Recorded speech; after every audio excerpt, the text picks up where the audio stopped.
vibes lang. Manifesting more customer please. Bubulong-bulong ni Marcelina habang nag-aayos siya para sa pagbubukas namin. Lunes na naman kaya paniguradong magiging busy kami. Kadarating ko pa lang, hinatid ko muna ang kambal sa eskwelahan nila bago dumiretso sa butik. I own a fashion brand, psych. We sell wedding gowns. This is my dream before. Pangarap na sinantabi ko dahil iba ang gusto ni Dad. Gusto kong maging fashion designer.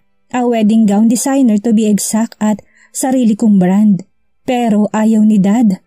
Gusto niyang kumuha ako ng kursong negosyo at para mapasaya siya ay sinunod kong gusto niya.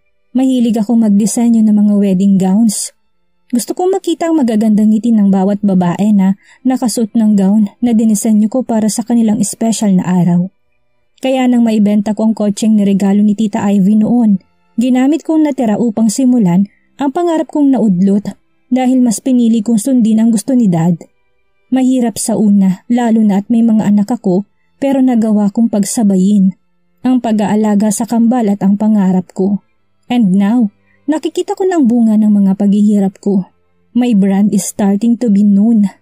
Dati, hirap na hirap kaming humanap ng mga customer, pero ngayon puno na ang schedules namin at masaya ako sa success ng butik ko sa tulong ng mga staff ko, lalo na si Marcelina. Good morning! Bati ko sa lahat. Umaga pa lang pero abala na sila. Good morning, Ma'am Rosalie. Jelen greeted back. Pitit siya pero ang cute ng ngiti niya. Siya ang receptionist sa butik. Good morning, blooming ka yata. Sana all. Bati naman ni Marcelina. Nakaupo na ito ngayon at tabala na sa inaayos na bulaklak. I am always blooming, Marcelina. Sagot ko't kumindat dito. Sabi ko nga, she rolled her eyes. Sana all nadiligan. Bulong nito na hindi ko naintindihan. Ha? Never mind. Nagkibit-balikat na lang ako at pumasok sa opisina ko. Marami pa akong dapat gawin. May mga papel pa akong dapat ayusin at may sketch pa akong dapat tapusin. Isa itong off-shoulder mermaid wedding gown. Nilagyan ko lang ng mga detalye para mas maging elegante. Tumayo ako't lumabas na opisina ko. May ilang customer na tinutulungan ng aking mga tauhan. Bumukas ang pinto at pumasok ang hindi inaasahang bisita. Rinig na rinig kong tunog ng kanyang high heels. Naglalakad siya na parang modelo sa isang runway. Tinanggal niyang sunglass niya at tumingin sa paligid. Dumapo ang mga mata niya sa akin. Hello, Rosalie. Nagulat ka ba na makita mo ko? She's smiling wickedly. Carmina, please if you are here to make a scene again. Kalimutan mo na yan. Sagot ko na pilit na pinapaalis siya. The last time she went here, gumawa siya ng malaking eksena. Inakusahan niya ako ng pagnanakaw sa kanyang malapit ng maging boyfriend, si Tony. Magkaibigan lang kami ni Tony pero ayaw niyang maniwala. Hindi ako gagawa ng eksena. Sapat ng presensya ko para makagawa ng isa. Nandito ako para hilingin na idesenyo mo ko ng wedding gown. I can feel that soon. I am getting married, she dreamily said. Napakunot ang no ko. Talaga? That's a good news. I am happy for you. I gave her a fake smile. Sa wakas titigil na siya sa panggugulo sa akin. Magandang balita yan para sa akin. Oo, papakasalan ako ni Tony. Sigurado akong hindi ka na niya magugustuhan. Matapos ang nangyari, lalong kumuntang noo ko sa sinabi niya. Hindi ko masundan ang ibig niya sabihin. What do you mean? Ayos lang sa akin kung magpakasal sila ni Tony. Hindi naman kami. At kung talagang gusto siya ng kaibigan ko, wala akong magagawa. Pero pakaramdam ko may laman pang huling sinabi niya. Anong nangyari? Anong ibig niya sabihin? Never mind. I am just here to tell you the good news. Maarting tumuling sinuot ang sunglasses. Kumunot ang noo ko sa kanya. Sana matupad ang pangarap mo. Sarkastikong sabi ko. Siyempre, matutupad ang dream ko kapag nagising si Tony mula sa bangungot niya, which is ikaw. Sabi niya sabay turo sa akin. Bye! Maarte niyang ikinaway sa akin ang mga daliri bago tuluyang lumabas. Naiiling na lang ako habang tinitingnan siyang papalayo. May duda talaga ako. Takasamental ang babaeng yun. Mula sa likod ko yung nagsalita si Marcelina. Pinigilan kong matawa sa sinabi niya. She's getting married na raw? Baka masaya lang kaya pinagsisigawan sa lahat. Komento ko. Kahit na alam ko imposible ang sinabi ni Carminda. Wala akong choice kung hindi sakyan na lang. Baka magkagulo pa kapag kinontra ko. May pagka-war freak pa naman si Carmina. Kanino? Kay Tony?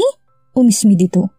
Alam kong baliw siya kay Tony, pero ikaw naman ang gusto nun, hindi siya. Delusional na lang talaga yung si Carmina.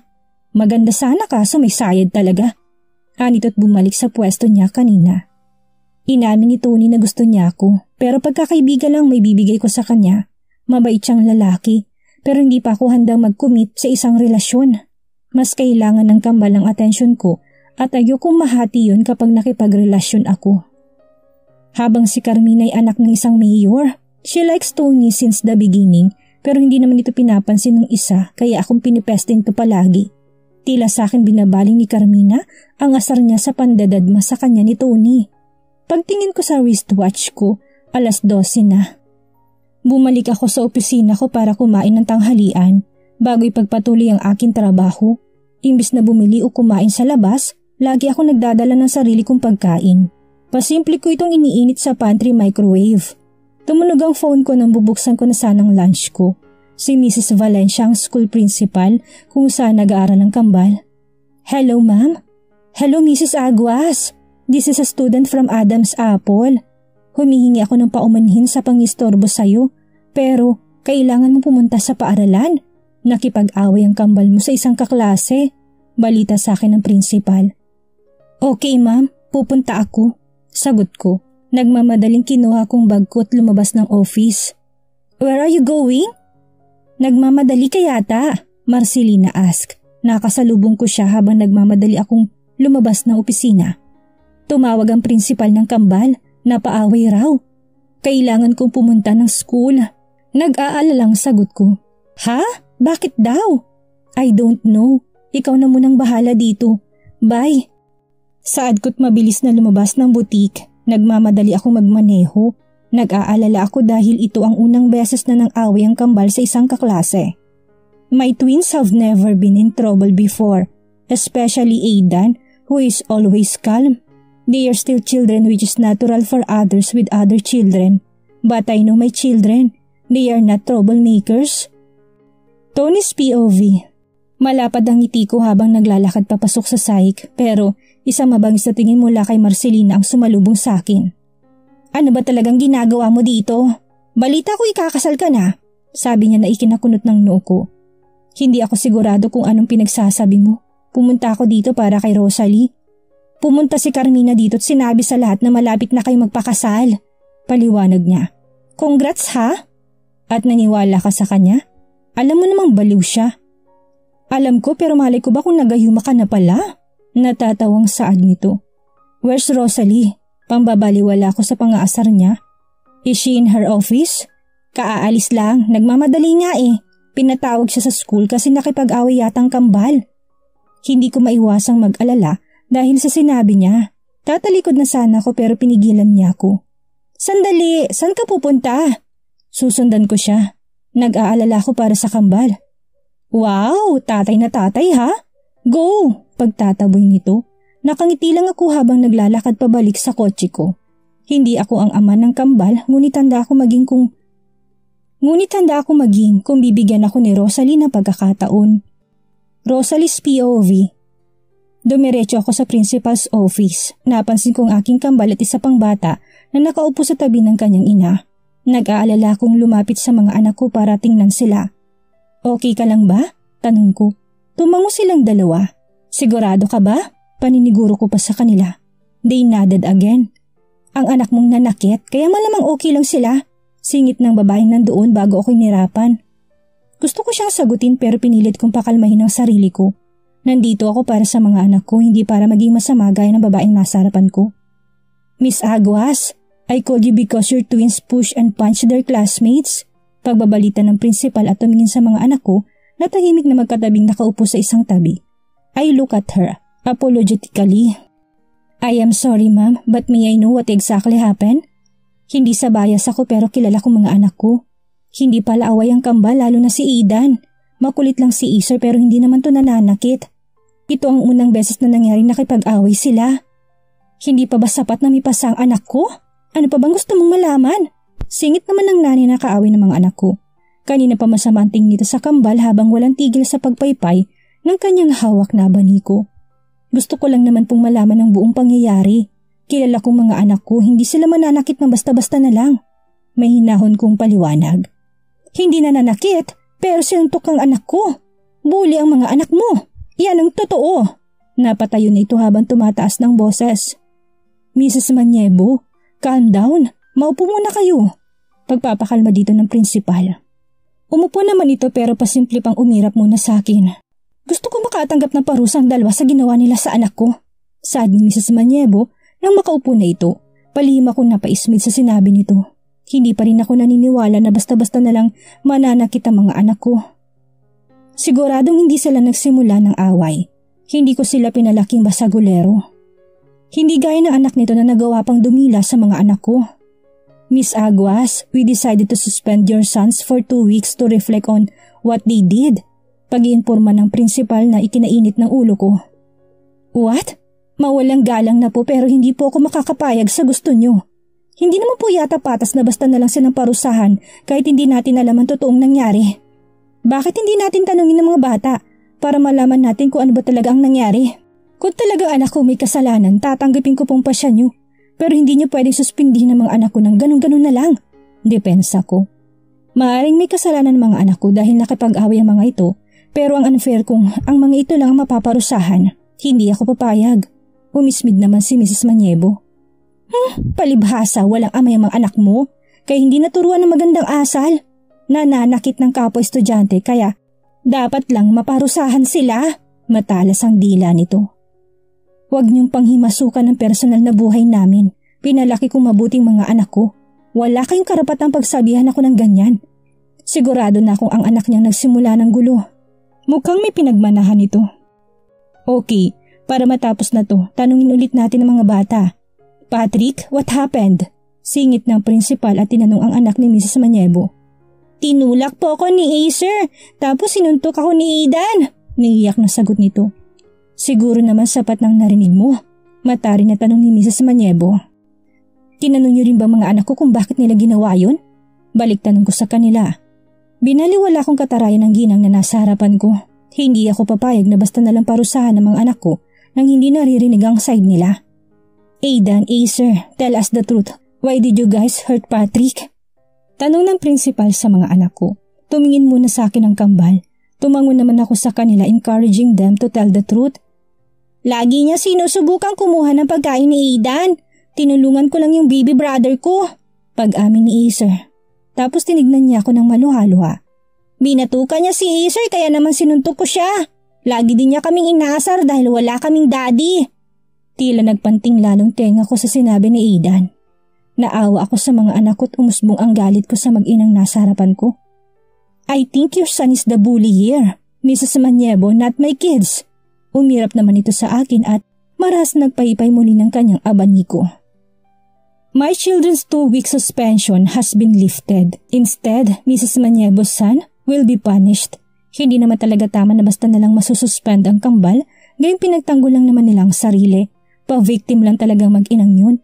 Pagdating namin sa parking lot, sabi ng kambal, Pasensya na po, ma'am. Napatingin ako sa kanila. Okay lang anak, hindi naman ako galit. Hindi ko sinasabing okay lang makipag-away pero naintindihan ko nangyari. I am sorry kung nabubuli kayo dahil wala si daddy. Alam niyo namang busy siya sa work abroad, hindi ba? It's a lie. Alam kong mali but I can't find the proper explanation. Hindi pa ako handang sabihin sa kanilang totoo. It's okay, ma'am, Acer said. Pero, kailan po ba siya babalik? Aidan asked. Lagi nandito si mami. Puprotektahan ko kayong dalawa kaya wag ka na makipag-away ulit sa kaklase mo. Instead, sabihin mo kung may nang-aapi sa inyong dalawa, okay? Pag-iiba ko ng usapan. Bago muling lumakad papunta sa kinaroroonan ng kotse namin, hindi ko alam kung hanggang kailan ko iiwasan ang mga tanong nila tungkol sa kanilang ama pero hindi pa ako handang sagutin ang lahat. Pasakay na kami ng kotse nang may humarang na sasakyan sa harap namin. Lumabas na sasakyan ng isang gwapong lalaki. Tito Tony! Bulalas ni Acer sa tuwa. Hello guys! Nakangiti niya sabi habang karga-karga si Acer. Pumunta ako sa shop mo at sinabi sa akin ni Marcelina ang nangyari. Nag-alala ako kaya naman sinundan kita. Hindi ko mapigilang umiti pabalik. Hindi ka na sana nag-abala pa, pasensya na. Paumanihin ko bago ito binigyan ng ngiti. Medyo napatrobo lang ang kambal pero okay na. Naintindihan ko naman na abala siya sa kanyang trabaho. Si Tony isang engineer na nagpapatakbo na sarili niyang construction company. Tapos nagagawa pa niya mag-abala para dalawin ako at ang kambal palagi. Alam kong boss siya pero sobrang busy niya kaya minsan nahihiya na ako sa kanya. I am not busy and I really have a plan to visit you. May importanteng bagay sana akong sasabihin. Kaso nalaman kong napaaway nga raw ang kambal kaya hindi ko maiwasang mag-alala. Paliwanag nito. Bumaling ito sa kambal. Kids, what happened? Okay lang ba kayo? Sabay naman tumango ang kambal. We are fine tito, but mommy is worried. Promise hindi na kami mga away pa ng iba, sabi ni Ether at tinasang kanang kamay bilang pledge. You better be, kaya sabihin mo na lang sa akin sa susunod para hindi mag-alalang mami niyo. We will beat them. Tony? Akala ko pa naman pagbabawalan niya makipag-away ang kambal. Yun pala kakampihan niya pa. Tumawa naman ito. Relax, I am just kidding. Sinimangutan ko ito. Huwag mong turuan ng kalokohan ng mga anak ko. Kalokohan pa lang ni Ether, suko na ako. Saad ko bago nagpaalam sa kanya. Mauna na kami, may trabaho pa ako. Saka alam kong busy ka. Salamat ulit sa abala at pag-aalala mo. Hindi ako busy ngayon, saka hindi kayo abala. Gusto mo gumala pa tayo para patunayan ko sa'yo. Wika nito bago ako kinindatan. Pero inirapan ko lang siya. Nagpapakit pang loko. Guys, wanna go somewhere? Baling nito sa kambal. Bookstore! Amusement park! Mabilis na sagot ng dalawa. Kung kanina tahimik lang ang mga ito, ngayon tila bumabalik na mga sigla ng marinig ang tanong ni Tony. Ikiniling ni Tony ang ulo niya bago tumingin sa akin. Paano ba yan? Next time na lang? Hindi pwede ngayon? May trabaho pa ako. Kontra ko. Mom! Let's go to park! Acer please! Bookstore! I want to buy new book! Aidan said. Sige, punta muna tayo sa park tapos pagkatapos nun, punta tayo sa bookstore. Deal? Sabay naman tumango ang kambal sa sinabi niya. Okay, let's go. Yaya ni Tony. I am sorry but I still have a work. I can't go.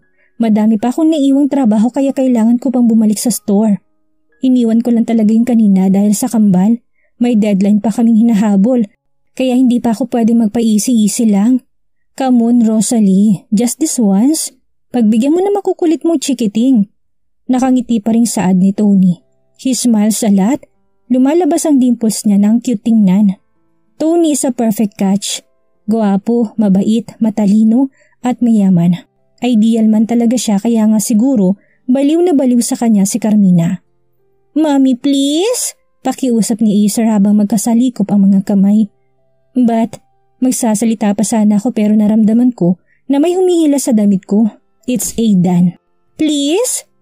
I didn't know but I can't say no to the way Aidan look at me. May hinahon na siya pero nakikiusap ang mga mata. Okay. You guys won. Pagsuko ko. Pumalakpak naman si Ether sa tuwa. Hyper talaga ito palagi. Habang pasimpleng umiti lang si Aidan. Mag-overtime na lang siguro ako. Okay lang na mapuyat ako kung makikita ko namang masaya mga anak ko. Maliit na bagay lang yun kumpara sa kaligayahan nila. May dala kong kotse, mauna ka na lang susunod kami. Wika ko kay Tony habang inaalalayan si Aidan na sumakay. Mommy, can I ride to Tito Tony's car? Tanong ni Ether habang nagmamakaawang nakatingin sa akin. They are really close. Lalo na tinispoil siya masyado ni Tony. Okay. Tumango naman si Tony bago sila sumakay sa kotse. Nauna sila sa amin. Why you went to the park? Hindi ka naman mahilig sa maraming tao. Tanong ko kay Aidan habang nagmamaneho ako. Tahimik lang kasi ito. But Ether wants to go there. I just want to see him happy. Seryosong sagot nito. Hindi ko maiwasang mapangiti sa sinabi nito. I feel overwhelmed with my son's answer. Mommy love you both. Lagi mong tatandaan yan. Mas matured ka sa kapatid mo pero gusto ko ding mag-enjoy ka tulad niya. Magpahinga ka na baby. Payo ko dito. Si Aidan ay isang uri ng tao na madaling umintindi sa mga taong nakapaligid sa kanya. Maingay lang si Acer pero lagi niya akong pinoprotektahan. Gusto ko rin gawin yun. Gusto kong protektahan ka siya, ma'am. Because dad can't do it. Natigilan ako sa sinabi na anak ko. Bata pa siya pero tila maaga nang tumatandang isip niya. This is my fault. Nag-alala siya dahil walang pumuprotekta sa kanila. Hindi gaya ng ibang bata na mayroong masaya at buong pamilya. I am sorry if I can't give you a complete family. I am sorry if I lied. Sigaw ng utak ko. Hindi ko alam kung hanggang kailan ko kayang itagong totoo sa kanila tungkol sa kanilang ama. Alam kong karapatan nilang malaman ang totoo pero natatakot ako. Natatakot akong mawala sila sa akin. Hindi ko kakayanin. They are my life. Mabilis naman kami nakarating sa amusement park. Acer are too energetic habang tahimik na sumusunod lang ditong kakambal. Naglalaro't sumasakay kami sa iba't ibang rides. Napakasaya ng mga bata. Salamat sa pagpayag ni Tony na sumang-ayon sa anumang nais nilang gawin. Nakasakay ngayon ng mga bata sa carousel habang ako at si Tony ay pinapanood sila. Sa tuwing dadaan si Acer ay kinakawayan niya kami. Nakangiti ako habang pinagmamasdan ng mga anak ko na may masayang muka. Sana ganito na lang sila kasaya palagi. Thank you, saad ko sa lalaking kalapit ko. I am very thankful to him. Lagi siyang nandyan para sa amin. Minsan nga parang naabuso ko ng kabaitan niya. He's too good to be true. You are always welcome. He smiles back. I am lucky to have a friend like you. Until when? Ha? Napatingin ako sa kanya. Hanggang kailan mo ko ituturing na kaibigan lang? I'm sure alam mo na kung gaano kakahalaga sa akin. I'm just curious, bakit ayaw mo kong bigyan ng chance? Hindi naman kita pinipilit na mahalin ako. Pero gusto ko lang malaman. Gusto kita, Rosalie. Hindi ko maiwasang umiwas ang tingin sa kanya. Yes, I know what he feels dahil lagi niya pinaparamdam yun sa akin. Very vocal siya sa feelings niya pero nasabi ko na sa kanya na mas maganda kung mananatili kami magkaibigan. Pwede bang wag muna natin pag-usapan yan ngayon? Nasa park tayo. Hindi to tamang lugar para pag-usapan ang ating nararamdaman. Tumangon naman ito. I didn't mean to hurt him but I am not yet ready. Ilang beses ko na rin namang sinabi yun sa kanya. Si Tony isang mabuting tao at siya ay karapat dapat sa isang taong mamahalin siya. Isang taong walang ekstrang bagaheng tulad ko. Isang taong magmamahal sa kanya ng higit sa sino man at hindi ako ang taong yun. Dustin's POV. Any news? Si Corman ang nasa kabilang linya. Tinawagan niya ako at yun ang una kong tinanong. Oo, nahanap ko na siya. Ngumiti ako. Mabuti naman, I need her information. Give me a day. Okay, I want it by tomorrow morning. No problem. Paano proyekto? Nagpaplano akong palawakin ang aking negosyo sa pamamagitan ng pagtatayo ng bagong commercial na espasyo sa San Antonio. Yun talagang pakay ko nung pumunta ako doon pero may pumukaw na atensyon ko. May konti problema tayo pero huwag kang mag-alala. This is easy. Kakayanin ko to. Pagmamayabang niya. Okay, sabi ko bago ko binaba ang tawag habang sinusulya pa ng singsing na suot ko'y mingiti sa labi ko. Hindi ka na makakaalis sa pagkakataong ito. I mumbled habang ako'y tumayot naglakad papalabas sa aking opisina para sa isang meeting. Marcelina's POV. I was humming while checking the wedding gown na kukunin ng client namin ngayon dumating si Jeline with worried face. Marcelina, nandiyan si Mr. Ignacio. Hinahanap si Ma'am Rosalie. Pag-inform nito. Napakunot ang noo ko. Anong ginagawa niya dito? Bayad naman na tayo para sa monthly rent natin. Mr. Ignacio is the owner of the building. Ito sa 6th floor building and we are renting the whole first floor. Hindi naman ito nagtutungo dito kahit noon dahil hindi naman kami nalalate sa rent. Kaya nakapagtataka na bigla na lang itong dumalaw ngayon. Dalian mo na! Aligagang sad na Jeline at tinulak pa ako papunta kung nasaan si Mr. Ignacio. Bakit ba hindi ka mapakali dyan? Baka may kailangan lang tanungin. Sad ko bago tumayot nagtungo sa lounge area kung nasaan si Mr. Ignacio. May narinig kasi akong chika mula sa itaas na pinapaalis na raw sila. Tukoy nito sa mga nagre-rent sa 2nd floor and up. Lalong napakunot ang noo ko dahil sa sinabi niya. Bakit daw? Hindi ko alam kaya harapin mo na sina Mr. Ignacio kasi baka pati tayo paalisin na rin niya. Kinakabahang sad nito. Tumiki muna ako bago tuluyang lumapit sa matandang nakaupo sa may small lounge area. Good afternoon po. Bati ko dito. May kasama itong dalawang lalaki. Siguro alalin nito. Good afternoon to. I need to talk to Rosalie. Diretsang sad nito. Pasensya na pero umalis po si Rosalie. Pwede niyo namang sabihin sa akin kung anong nais niyo sabihin. Ako na lang magsasabi sa kanya. Ako naman talagang in charge kapag wala si Rosalie. Kaya kung may kailangan ito baka pwede ko namang magawa ng paraan. I need you to move out as soon as possible. Baliwalang sad nito na parabang napakadali ng sinasabi nito. Wait, what? Pinapaalis niyo kami? Nanlalaki matang tanong ko. Baka kasi nabingi lang ako. Tamang ang hinala ni Jalen. Mukhang pati kami bigla na lang papaalisin ng matandang ito. You heard it right. Don't worry, I will return your payment for this month. Teka nga po muna, we have a contract. Tapos basta-basta na niya lang kaming paalisin? We are a good payers, hindi kami nalalate sa pagbabayad ng monthly rent. Hindi pwedeng gusto niyo mangyari eh. Depensa ko. Bigla ako na-stress sa sinabi niya. Matagal na kami nagrarenta sa building na ito. More than 4 years na at kahit minsan hindi kami na-late sa rent tapos bigla na lang kami paalisin. Mali naman yata yun. Wala na kayo magagawa. Nabenta ko ng building na to. What? Mas lalo nalaki ang mga mata ko. Nagbibiro ba siya? Nakausap ko ng lahat ng umuupa dito at pumayag na sila. Kayo na lang hindi. Sumimangot ako. Talagang hindi kami papayag. Akala niyo ba madaling humanap ng lilipatan? Maayos ang usapan namin sa inyo. Bakit ganito nangyari? Nasabi ko nang dapat kong sabihin. Aalis kayo o masama kayo sa pagigiba ng gusaling ito. Mamili kayo. Tumataas ang dugo ko sa mga sinasabi nito. Talagang ako pang tinatakot.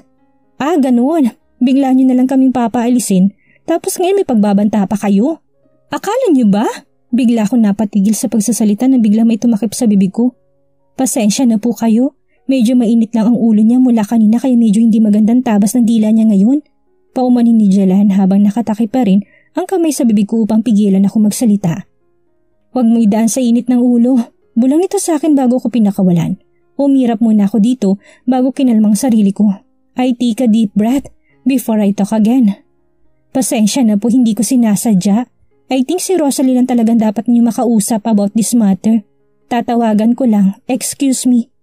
Paalam ko bago tumayo tinawagan ng kaibigan ko. Hindi ako magaling makipag-deal sa mga ganitong bagay. At isa pa kailangan niyang malaman na bigla na lang kaming pinapaalis ngayon sa inuupahan namin. Bumuga ako ng hangin bago dinaya lang numero niya. Hello? Bungad nito. We need you here right now. Emergency! Mabilis na saad ko. Ha? Bakit may nangyari ba? Nasa boses na ganitong pag-aalala. Wala pa, mangyayari pa lang. Nasa school ka pa ba? No. Lumabas kami kasama si Tony. Oh, it's a date? But I am sorry to disturb you guys. Kailangan mo munang pumarito sa shop. Mr. Ignacio is here. Pinapaalis na niya tayo. Paliwanag ko. What? Why? Wait, I'll be there in a minute. Sagot nito bago biglang nawala sa linya. Bumalik ako sa mesa kung saan nakaupo si na Mr. Ignacio. Rosalie will be here in a minute. You can wait here in the office. Sagot giniya sila sa opisina ni Rosalie. I even prepare a coffee for them while waiting. Bigla ako na-stress dahil sa matandang ito pero pinipilit kong umiti kapag tumitingin siya. Kapag pinilit niya kaming paalisin, mahirapan kaming humanap ng bagong lugar para sa shop. Isa pa, ang daming gamit na kailangang ilipat.